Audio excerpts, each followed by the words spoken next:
नमस्कार, मी विजय बारसकर आणि आपण पाहता नॅशनल एकता रिपब्लिकन न्यूज. शिक्षण मंत्री धर्मेंद्र प्रधान यांचा राजीनामा, प्रल्हाद जोशीकडे कारभार, झुकती है दुनिया झुकाने वाला चाहिए, अभिजित प्रमुख मागण्या मान्य झाला, CJPचा दावा. केंद्रीय शिक्षण मंत्री धर्मेंद्र प्रधान यांचा राजीनामा, जंतर मंतर आंदोलकात मोठा विजय. धर्मेंद्र प्रधानांचा राजीनामा, कॉकरोच जनता पार्टी आणि विद्यार्थ्यांचा आंदोलनावर केंद्राचा निर्णय.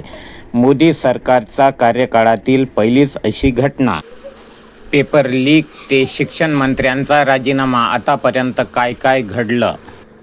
3 मे रोजी देशातील 559 शहरांमध्ये 22 लाखाहून अधिक विद्यार्थ्यांनी नीटची परीक्षा दिली. 7 मे रोजी सोशल मीडिया आणि वृत्तवाहिन्यांवर पेपर लीक व गैरप्रकाराच्या तक्रारीवर पुराव्यासह समोर येऊ लागल्या.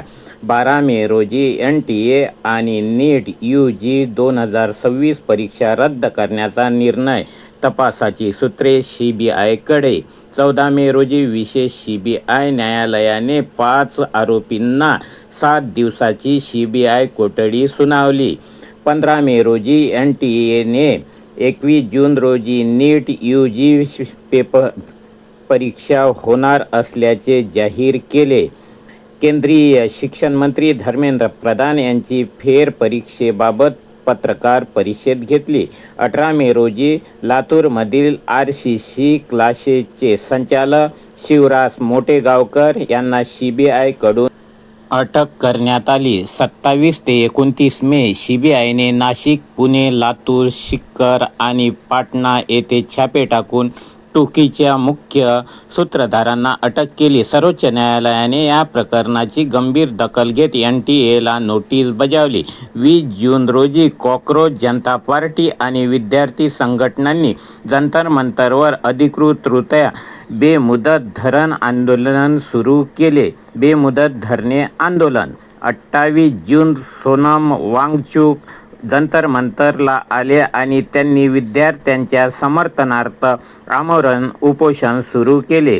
त्यांच्यासोबत डाव्या विद्यार्थी संघटनांचाही 6 कार्यकर्तेही उपोषणाला बसले.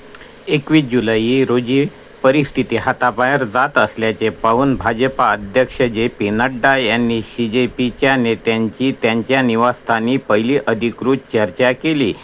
23 जुलै तरुणांच्या भविष्याची खेळणाऱ्या दोषींना कोणत्याही किमतीत सोडले जाणार नाही, अशी भूमिका पंतप्रधान नरेंद्र मोदी यांनी मांडली. 23 जुलै रात्री 11:30 केंद्रीय मंत्री JP नड्डा आणि जितेंद्र सिंह यांनी सोनम वांगचुक यांच्याशी यशस्वी वाटाघाटी केल्या. त्यानंतर सोनम वांगचुक यांनी उपोषण मागे घेतले. 24 जुलै रोजी काँग्रेस नेते राहुल गांधी आणि इतर विरोधी खासदारांनी जंतर मंतरमधील आंदोलनात समर्थन करत संसद परिसरात जोरदार निदर्शने केली. त्याचप्रमाणे तालुका लेव्हलवर, जिल्हा लेव्हलवर आणि राज्य लेव्हलवर भारतभर निदर्शने करण्यात आली व गावोगावी मोर्चे काढण्यात आले. याचा परिणाम घेत की अखेर 25 जुलै केंद्रीय शिक्षण मंत्री धर्मेंद्र प्रधान यांनी त्यांच्या पदाचा राजीनामा दिला. नॅशनल एकता रिपब्लिकन न्यूज जिल्हा प्रतिनिधी विजय बारसकर, मुख्य संपादक लक्ष्मण वानकडे.